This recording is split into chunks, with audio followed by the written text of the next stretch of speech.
fiction, science fiction, horror, fantasy, crime, LGBT, thriller. You have now entered the House of Mystery with your hosts, Eric Shapiro, David North Martino, John Copenhaver, and Al Warren. Heard on 106.5 FM Los Angeles, 102.3 FM Riverside, and 105.0 AM Palm Springs.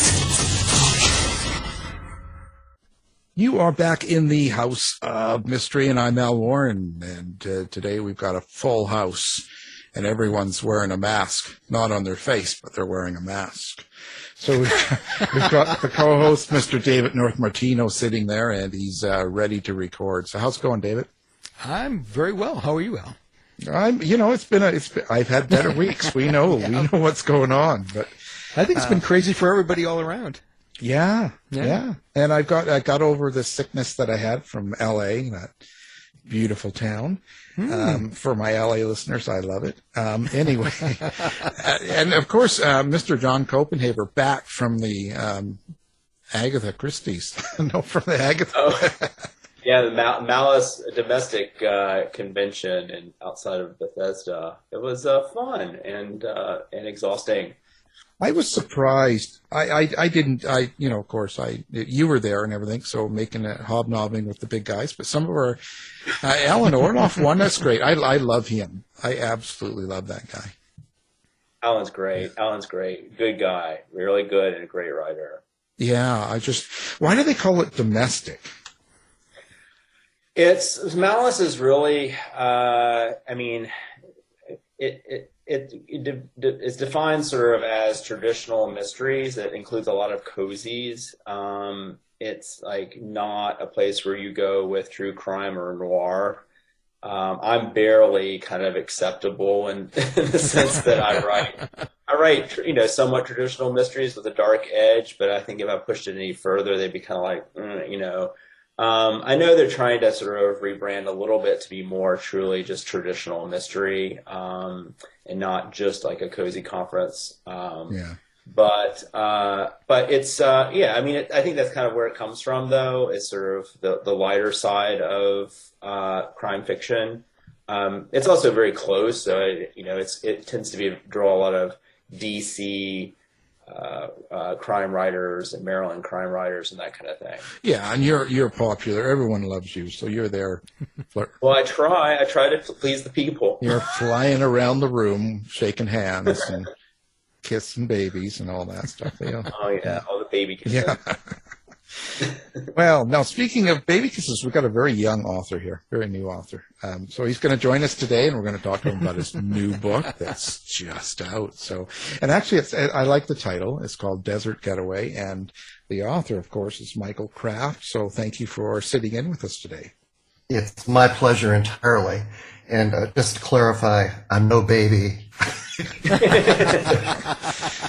Well, you certainly look like such a young man. So well, that goes a long way on radio, That's right. That's how we do it. But you see, this is it. You charm the guest and then go in for the kill. So here we go. Wow. So this is great. I guess you probably feel a lot of pressure when you got a new book coming out, or do you? Or are you the type that it doesn't bother at all? You don't. It's nothing. Or pressure? Yeah. Me? Yes. There's obviously a certain amount of stress that goes with the launch of any new book, especially when the book is the launch of a new series and a new publisher and all of that. I've been through it before, but it never gets old. And it never gets easier in terms of the stress angle. But I'm delighted to say we made it. It's in print, it's official, and I couldn't be more happy about it. When you go to write a book like that, I wonder, at your point of your writing career, because you've written quite a few books, do you have this all sort of formed in your mind of where you want it to go and what you hope people take away from the book? Well, I think every author has, their secret wish list of what they hope people are going to take away from the book. It's the great American novel, it's the best thing he's ever written, and so on and so forth. And also, it should have a certain message to the story and all of those good thematic things that make it more than just mere entertainment. But I sense, Alan, that your question also had to do with my approach to writing the book when you asked if I knew how it would turn out. Is that what you meant? Like, am I a planner, an outliner? Sort of. Like sometimes, because I've talked to writers that they sort of have this vision of an idea for a book, and they start writing it. They might have a line, they might have just a paragraph. Yes. Just this idea, and then they start to ponder what they want to do. And I just wonder if you are you the type that kind of knows, how do I say this, like a painting, like what you want that painting to look like at the end. You don't know how you're going to get there, but you kind of have an idea of that image. And are you wanting that image to be what people get? Like, do you know what I mean? Like there's a kind of a forethought into, okay, I want it to be this. Yeah, and I know, there's sort of a wide divide among fiction writers, as to whether they are plotters or pantsers, who write by the seat of their pants.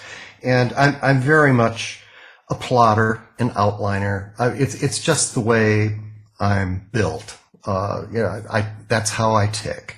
I like to have control over a project, and I thoroughly plan it, research it, I outline it in terms of a chapter by chapter narrative outline, so that by the time I'm ready to actually sit down and commit, say, 100,000 words to paper, I know where it's going. Now, obviously, anywhere along that process, inspiration can strike, and you can have a better idea and freely revise. Boy, word processing is, a miracle gift to writers. My first couple of novels were written on legal pads and then transcribed to typewriter. Every revision meant retyping the whole novel. So, those days are gone. Revision's easy. It's easy to rethink. And as one great writer, I forget the name, once said, great novels aren't written, they're rewritten. But I still can't help but feeling that the more amount of planning you do up front, the easier and more productive that process is going to be. Mysteries, by their nature, tend to be plot-centric. And I know that's another great debate among fiction writers. The plot-centric novel or the character-driven novel. And the answer should be obvious. Both of those factors are absolutely necessary to writing a good, compelling story. But in the case of a mystery, a conventional murder mystery, and which mine tend to be, it's a whodunit, it's a puzzle. And you have so many suspects, and you have so many possible motives and all that. So there are a lot of interlinking details. And to my way of mind, those givens up front just make that sort of project especially applicable to planning and outlining. I keep detailed character lists. I keep a detailed timeline, and as I'm writing, I follow that. And once I get to the point where I'm actually drafting the novel, committing those 80,000 words or 100,000 words or more to paper, I never find myself stuck in a what's next? What happens next sense. I always know what's next. Yes, I know how the novel ends before I start writing it. And, as you mentioned while articulating the question, some writers are struck by a line or a character, or maybe in my case, a poison or a particular title that provides a nut inspiration for what that book is about. But, and that's a highly valuable commodity, that nut, that inspiration. I think any writer would agree that you don't want to waste those. And I'm going to go off on a tangent here. The idea is short stories versus novels. When I was a kid, I guess I always harbored this dream of being a published novelist. So it was always the novel that appealed to me as a goal that I thought I wanted to commit myself to. And after having written several of them, Desert Getaway is my 18th published novel. After writing several of them, I came to find that the notion of the nut of it, the germ of it, what's it about in just less than a sentence, is so valuable that it kind of ingrained in me an aversion to short fiction, short stories. And I came to think of them as just exercises that writers go through. Because, coming up with a truly original short story is, in its creative stages, every bit as challenging and every bit as draining as coming up with a creative idea, the germ for a novel. It involves characters, setting, conflict, resolution, and so forth. That changed when I decided at the ripe old age of 50-something to go back to school and pursue an MFA, Master of Fine Arts, in creative writing, where the short story is, of course, not only a valuable teaching tool and not only a valuable exercise, but it's a nice bite-sized chunk that you can discuss in workshop groups and so on. And during the course of that graduate program, I became aware of what was at the time sort of an emerging newish medium for short stories, and that is the novel in stories, or in other words, a collection of linked short stories. And the basic characteristic of that is that it's a collection of short stories, say a dozen, but they do have linking characters or linking themes or whatever, so that as you read the volume of these 12 short stories, they tell a larger story in and of themselves, like a novel would. So each of the short stories in the collection functions sort of like chapters of a novel, except that chapters of a novel cannot stand alone. They have to be read, all of them, and they have to be read in the order they're presented. Whereas in a novel in stories, or a collection of linked stories, each of the stories can stand alone, and that's the beauty of it. Just to wrap this up, these thoughts on short stories, I got an email out of the blue. This goes back almost 3 years ago, from Barbara DeMarco Barrett, who was approaching me wondering if I'd be interested in contributing, a short story, to an anthology she was proposing to edit titled Palm Springs Noir. And there's a series of these titled Palm Springs Noir. This was to be published by Akashic Books in New York, who are known for a lengthy series of city noir anthologies. There's Boston Noir, Los Angeles Noir, Chicago Noir, etc. And Barbara was in the early stages of putting together the Palm Springs Noir anthology, which did in fact come out last July. So it's going on, 9 months old now that it was actually published. And I was recommended by Todd Goldberg to participate in this anthology. And my first reaction was, gee, I really haven't written noir, but it's just a short story, so heck, why not try it? You know, just jump right in. And I found that I loved it. And it did, as any story. It did require me to just really think out of the box, come up with totally new characters, totally new situation. And the bottom line is I found that I loved my two main characters, Dante O'Donnell and Jazz Friendly, who are on the surface polar opposites. He is a white gay man, and she is a black straight woman who happens to be an ex-Palm Springs cop. And so, you know, at first blush, these people are polar opposites. They start out as antagonists. And during the course of the story, which, okay, I need to explain, that short story became the basis of the present novel. What's its title? Desert Getaway. The short story was titled VIP Check-In. So basically the short story became chapter 1 of the novel. In the course of the novel, these two antagonists become not best of friends, but they do both change in that they come to not only respect each other, but come to understand and feel a measure of affection for each other. So, I mean, I think their relationship, which starts out very much on the rocks, has a really nice growth arc through the course of the novel, and it also gives the setup for them returning and solving future crimes.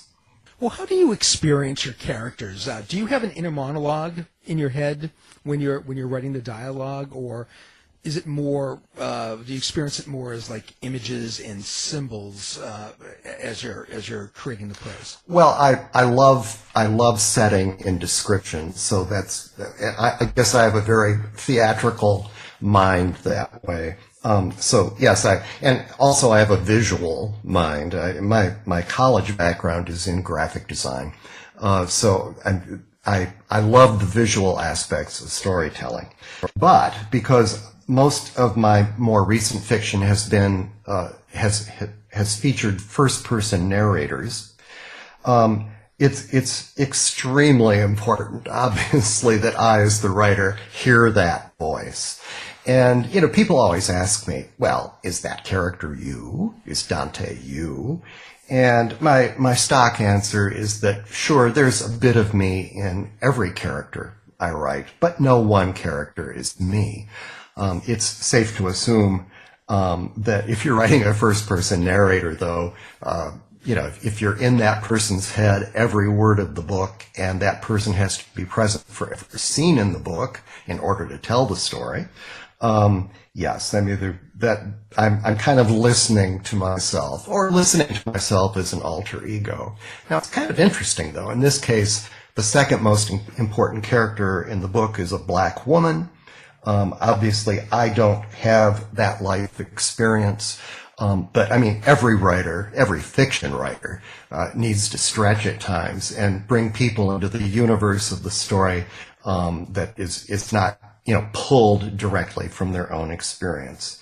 So let's just say that when it came to the character of Jazz Friendly, who is not very friendly, her name is almost a joke, I had to do a lot of channeling of my inner Viola Davis. Well, Michael, you have written across many sort of subgenres in... Yeah, including cats. Yeah, right? Exactly. Tell us about like your journey through those different genre. Like, what's your progression to things that are a bit more gritty and darker to lighter, not unserious, but lighter in tone? Well, you know, I've found throughout the time I've been writing, which I hate to refer to as my career, that sounds kind of pretentious, but I mean, I have found I have found that as the years have passed, my books have contained more and more humor. I don't consider myself a comedian, but I do, you know, I can't seem to tell a story without cracking a joke. And for instance, my first 7 novels were the Mark Manning series, and they were pretty heavy.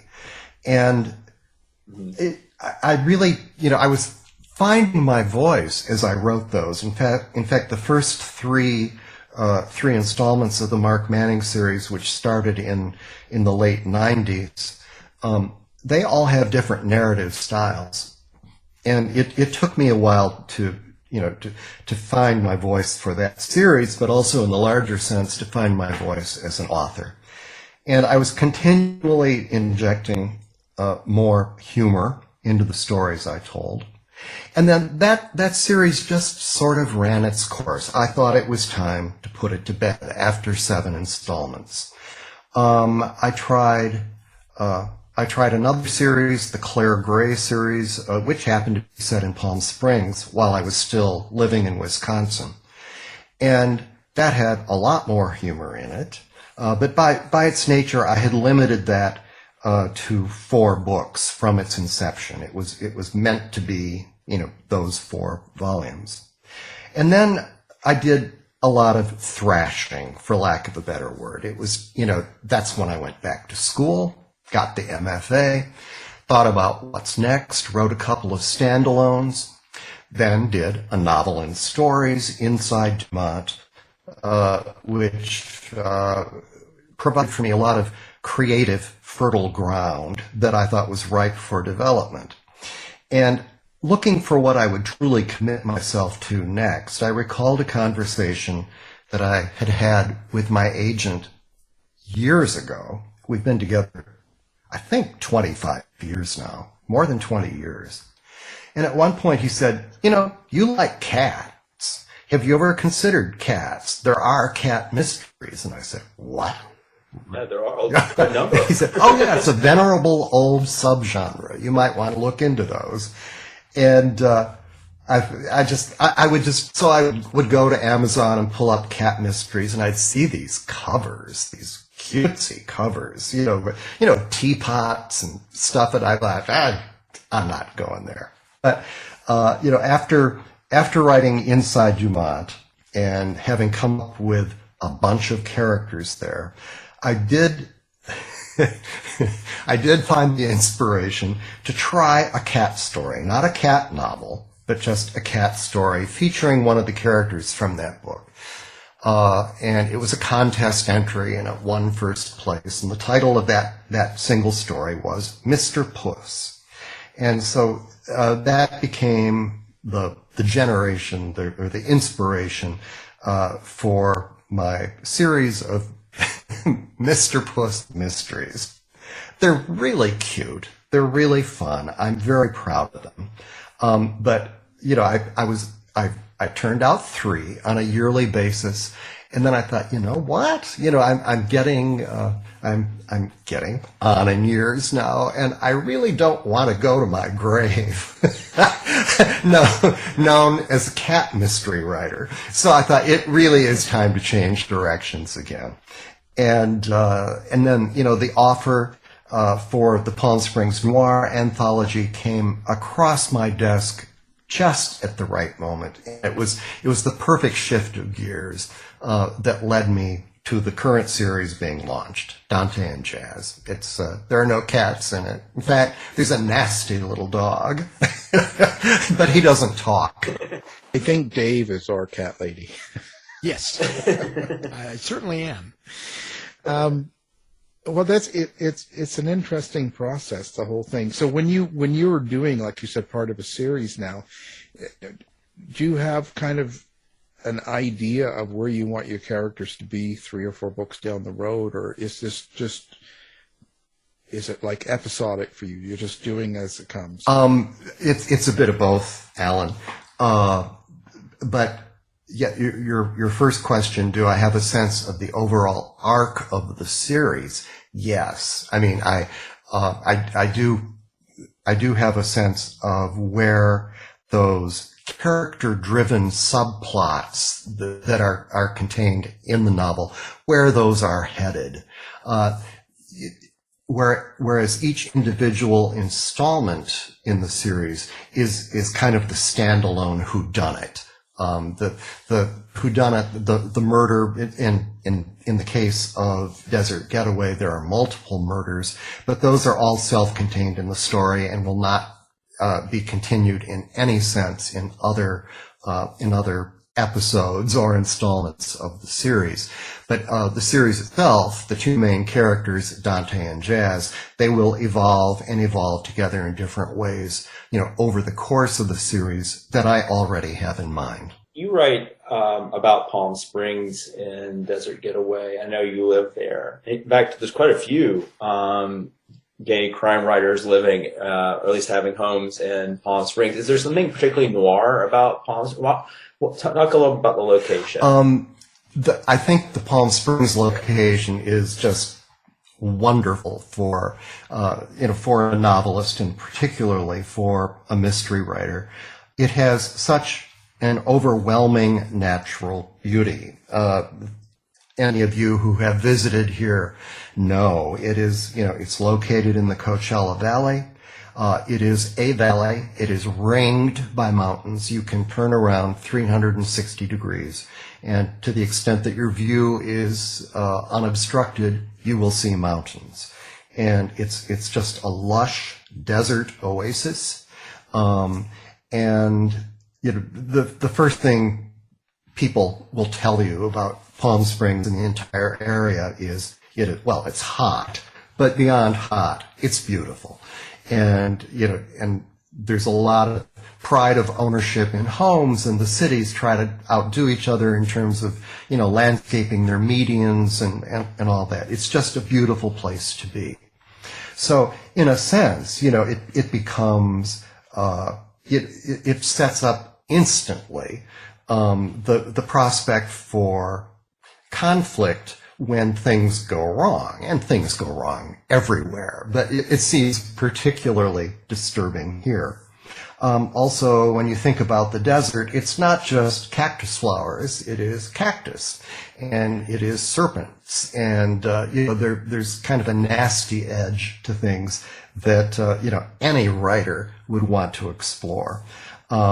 So it's very handy, I think, as a mystery writer, to have a setting available to me that I not only know very well, but it allows itself to almost poetic description, but it also lends itself toward amazing contrasts of times and incidents where things just don't go right. How do you get into the minds of the characters that you don't relate to? I know you say you dug deep for Viola Davis and stuff like that, but how do you make it sound realistic? So like when you're using a character like a female or somebody that's completely opposite of you, where do you draw from to get that feeling so that it reads true? Well, the bottom line is we're all human, and we're all affected by different circumstances and different backgrounds, and at times different skin colors, and at times different sexual orientations, but we're all human. We all suffer from time to time, and we're all, we hope, very happy from time to time.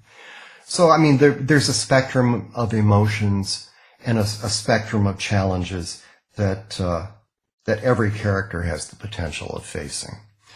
The rest, I just make up. That's what fiction writers do.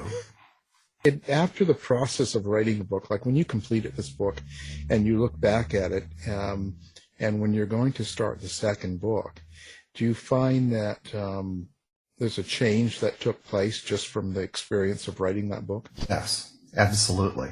I mean, it's not only the relief of typing the end at the end of it, but it's impossible to have been in characters' heads for that length of time. That number of pages, that number of words, and that number of months or years in some cases that it took you to commit those words to paper. There's just no way that you can make that journey with your characters and not learn something from them, which is sort of an amazing part of the creative process. You think you're in control. You think you're God. You think this is your story to tell. And by the time you're finished, you realize that these characters that have been invented out of thin air have taught you something. And I'm sure any fiction writer would say, yeah, that's one of those unsung rewards that you don't even think about going into, but you're very much rewarded by coming out of it. Well, you mentioned having an MFA in creative writing, and I'm just wondering if you think your MFA has changed your approach to writing mystery fiction. I went back to school at a time when I already had probably a dozen published novels, and a lot of people wondered why I did it, and was it worth it? I did it because I personally felt the need to recharge and to step back from what I had been doing and to find a new direction if I ultimately decided that I needed one. But in the course of those very intensive 2 years of doing nothing but reading and writing and talking with other writers and critiquing each other, I must say it was a transformative experience for me. Now, maybe I just like school. I was always a good student, and, I hung around at college long after I was finished with it, and it was just great to be back in that academic atmosphere. That appeals very highly to me. Other people may not care for that at all, but I enjoyed the experience, and I know that it helped me become a better writer. During much of my day job career, I functioned as an editor of a corporate magazine, and I thought at the time I had a similar revelation, and that was that editing other people's work really helped me with my own writing, because I could see common pitfalls among other writers that that were so much easier to identify in other writing than in mine. And then during the MFA, when we weren't just copy editing each other's work, we were really critiquing it at a base level. Does this story work? Character development, plot arcs, and so on. Spotting flaws in other students' writing certainly, enlightened those same flaws in my own. So yes, it was highly advantageous to me. Does all that make you ever go back and want to change some of your earlier work? No, never. Once it's published, it's finished. I have no desire to go back and rethink any of those. Which is not to say that I think they're perfect and they can't be changed and they couldn't be better. That's not the case at all. I look at earlier work as earlier work, and it's published and it is what it is. But the lessons I've learned along the way will be applied to the next novel, not those. It's just circling back a little bit to when we were mentioning Malice, this conference that I went to earlier, or just over this weekend. And, one of the things that is really true is that this sort of lighter, for lack of a better word, cozy genre, although I think cozy can mean some very specific thing to some people and a broader thing to others. But one thing that I kept on saying was a lot of sort of diversity coming up in that genre that hasn't been there before. So you see a lot of people of color, writing cozies, and sort of tying in their particular sort of cultural backgrounds.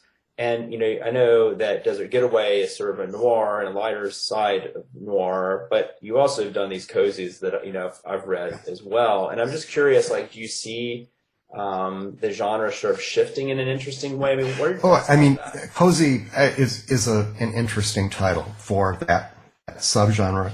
And, it doesn't get a lot of respect among, intellectual writers. I mean, that's just genre fiction, pure and simple, as far as many people are concerned.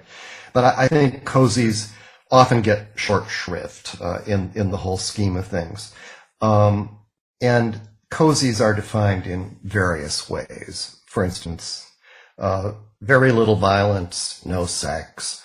And like, I abhor violence, but all my novels have sex.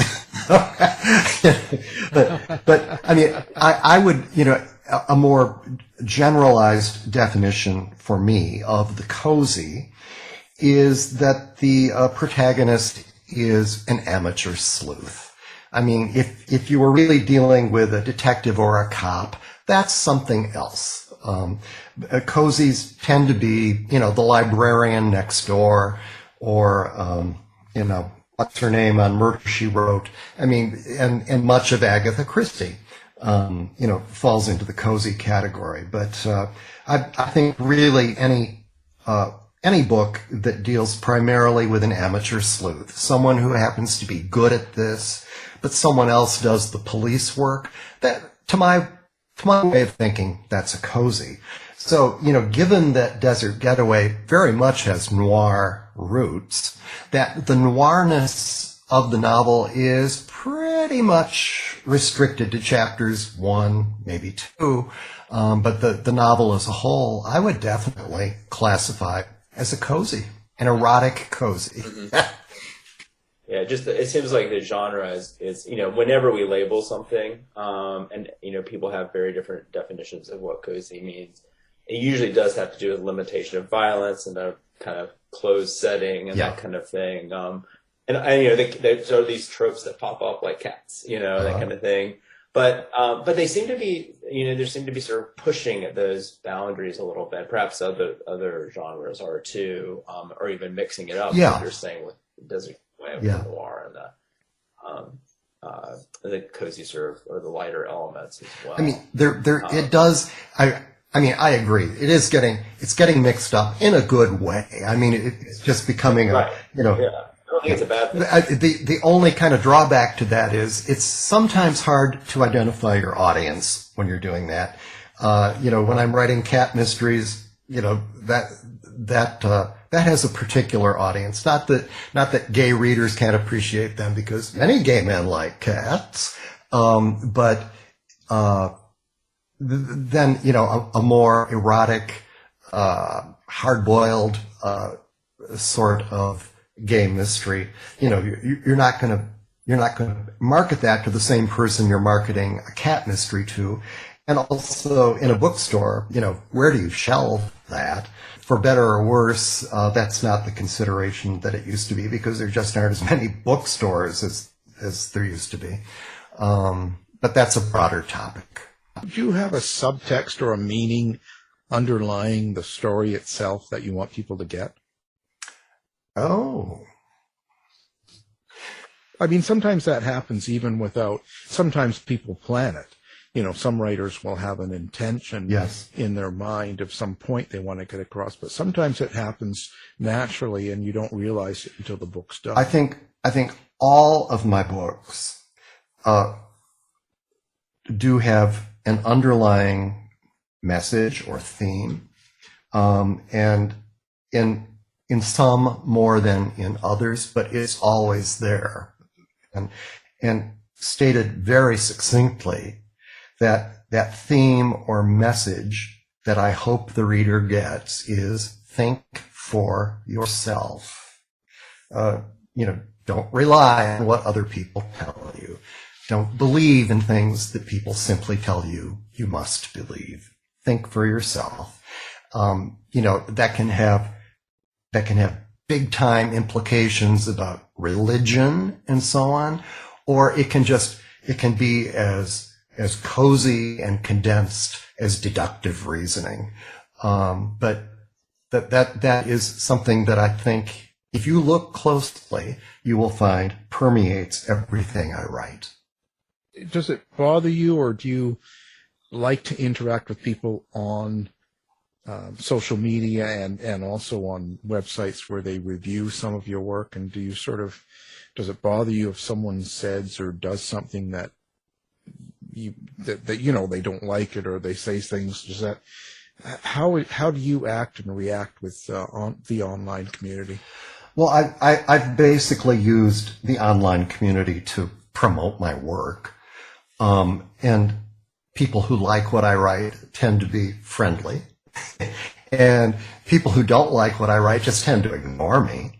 I can't say that I've ever felt attacked by someone who didn't enjoy what I wrote. Well, we can work on that. No, that's all right. We'll work on that. Please, everyone, send in some sort of an attack. Just leave it there. Yes. And, it's a good experience to have it, really. I mean, we're all of an age where we remember when online did not exist, and then in an age that seems so much driven by social media, I think anyone who wants to keep their wits about them, will keep a certain distance from it and have and develop a certain thickness of skin when it comes to that, because online, the internet, it's just crazy out there, and you can't engage beyond a point. You can disagree, but why engage with nut jobs? I make friends of them.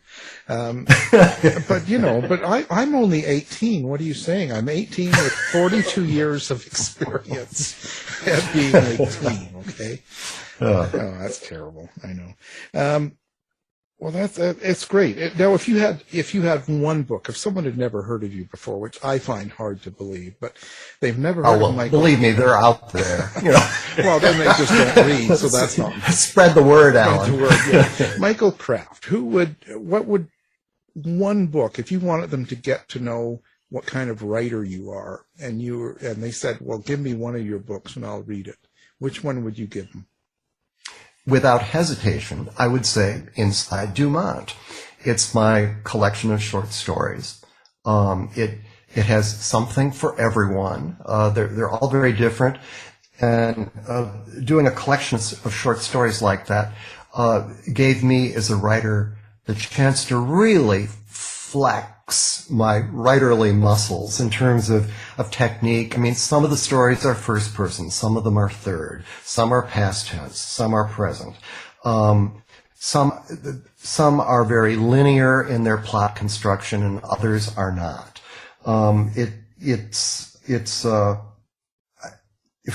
I loved writing it. I love how it turned out, and I think it's a very digestible work for someone who doesn't know me, to see what I'm capable of. If you don't like story number 1, you might like story number 2, and you may love story number 8. Who knows? But it's a really, really good sampler of how Michael Kraft writes. With 18 published novels and multiple short stories, have you noticed any motifs, any reoccurrent themes in your work? And do you feel that's come out deliberately or unconsciously through your writing? Well, that's a good question, David. And I go back to the earlier one where I said, think for yourself. That's a theme that I always promote, whether at the surface or, it's so much a part of me. I think that comes through in all the writing. Beyond that, I'm not so sure, because, most of what I've written has been generally in the mystery genre, but not all of it.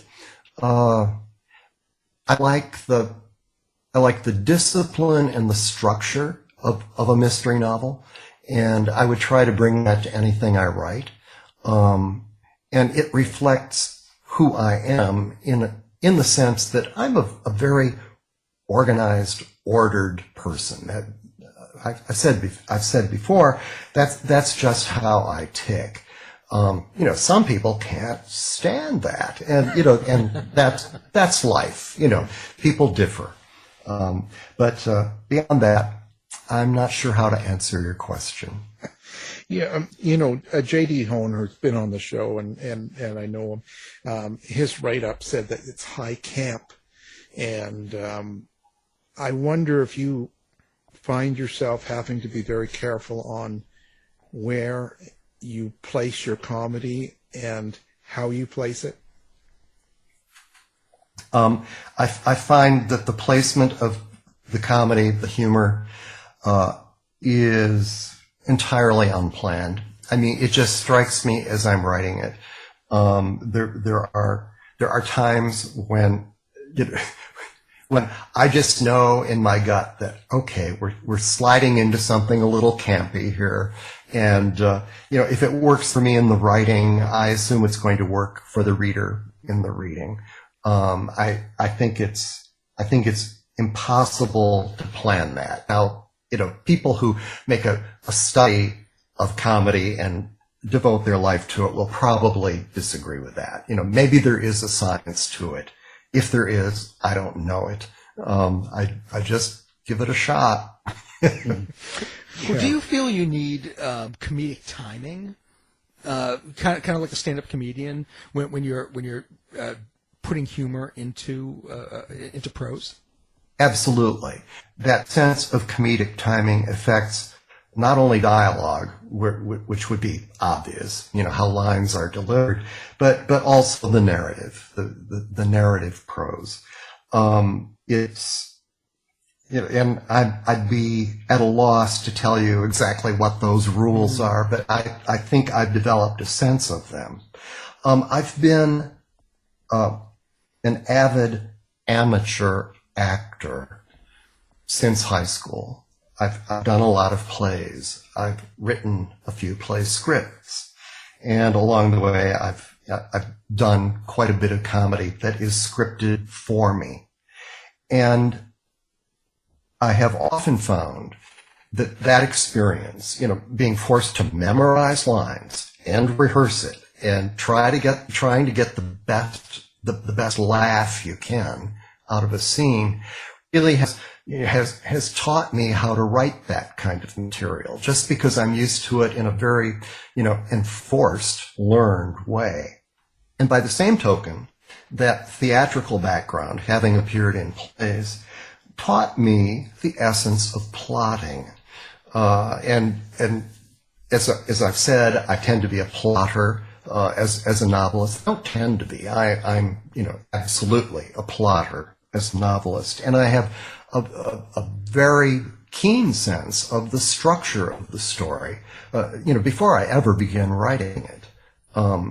I hate to say that I've formalized the ebb and flow of a murder mystery, but I think to an extent I have. I know how part one of any of my novels is going to end. I know how part two is going to end, and I know that by the end of part three it will be resolved. I mean, it's a fairly straightforward 3-act structure, and it's no accident that people refer to that as a 3-act structure. It comes from plays. Do you worry about political correctness or being how you place things and say things during the story? I try to place things and say things as the characters would say things, and especially writing in the first person. You're always hearing that character think. So it's not always politically correct. It's not always current, but I think it's easily justified as being, the genuine and real utterance of how a person would actually think or talk. And again, in a first-person novel, even the narrative is coming from some one person's head. The narrative is, a stream of consciousness thing from a character. But when you're hearing that voice, do they tell you how to drive and where to go, and they tell you to do weird things too? I'm not sure I understand that question. That's what happens to me. Yeah. Just seeing how far these voices take you. Actually, let's talk about your contact information. So now, do you have a website, and what social media do you like to interact on with readers? The only social medium that I'm involved with is Facebook. I have a very active page there. So if you search for Michael Kraft with a C, you'll probably find it, though there certainly are other Michael Krafts. But the easier way to get to that is to go to my website, michaelkraft.com. That website's been around for over 20 years. When it was really easy to get michaelkraft.com, you know, I mean, now you would have to do michaelkraftthewriter.com or something like that, but michaelkraft.com. Wow. And on the contact page, there is a link to my Facebook page, and there are all the handy buying links for the new novel, Desert Getaway, the first Dante and Jazz mystery. It's published by Brash Books, and I'm so proud to have landed with Brash. I'm working directly with Lee Goldberg, who is one of its co-founders and publishers. He acted directly as editor of this project. So here I am working with a #1 New York Times best-selling author, kind of tweaking my work. And it has his imprimatur on it. So, I mean, I'm just delighted with how this has evolved. I also owe a big note of thanks Lee Goldberg's brother, Todd Goldberg, who is director of the Master of Fine Arts program in creative writing and screenwriting for UC Riverside, which is a low residency program that actually meets here in the desert. That is not the program I attended, but I came to know Todd just because we're both writers living in the same valley. And he was the person, I mentioned this earlier, who recommended to Akashic Books that I be approached to write that noir story for Palm Springs Noir. So Todd Goldberg and Lee Goldberg, big friends of mine now, and I'm happy to share any of the glory for this book with them. Now, of course, we'll have that up on our website, the book, your website, so people can find it with one click and get right to the link and all that. Mm-hmm. So what? Any good secrets about Todd Goldberg? He's on next week. I want to know if there's any gossip. Well, you will have no trouble whatever getting a good story out of him. Yeah. I mean, I went to an appearance that he made at a local library just last week, and I'm telling you, just put a nickel in him, and he'll do like his own stand-up for an hour, without a flub or a flaw, and it's all very interesting. His mother was a highly colorful character living here in the valley, and he has a lot of stories to share about her and his own bringing up. And if you have not yet talked to Todd, you will. I know Lee. I've known Lee for years, and we've had a lot of good conversations. And he's hilarious too. And even Burl Bear, his uncle, like their uncle, he's another hilarious guy. He was on radio in Seattle, and he writes true crime. So. It's quite the family. But I was just hoping for a little bit of gossip, but that's okay. No, no. I'm no better than that. Come on. You didn't see him in a dress going to the Trader Joe's or something? Come on. We need something. I was always trying to get people in trouble. I'm always stirring a little bit of stuff, getting a little bit of smiling. That's your job, but this is mine. Get some laughs here. Come on. That's what I do. Well, it's been a pleasure. We've really appreciated you being here, and really look forward to talking to you again. And so now the book we're talking about is Desert Getaway. It's a must-buy. You've got to keep Michael in the lap of luxury that he's in. So you've got to get out there and buy it. He can't go back to work at the drive-thru. So our guest, Michael Kraft, thank you for being here. Thank you, Alan. It's truly been a pleasure, and good talking to you, Don, and David as well. Thanks, Michael. Thank you, Michael. You've been listening to the House of Mystery radio show. To find out more about our guests, hosts, or shows, go to www.houseofmystery.com. houseofmystery.com. Show's over for now. Was it as good for you as it was for me? Yeah. Good night. This has been a production of Something Weird Media.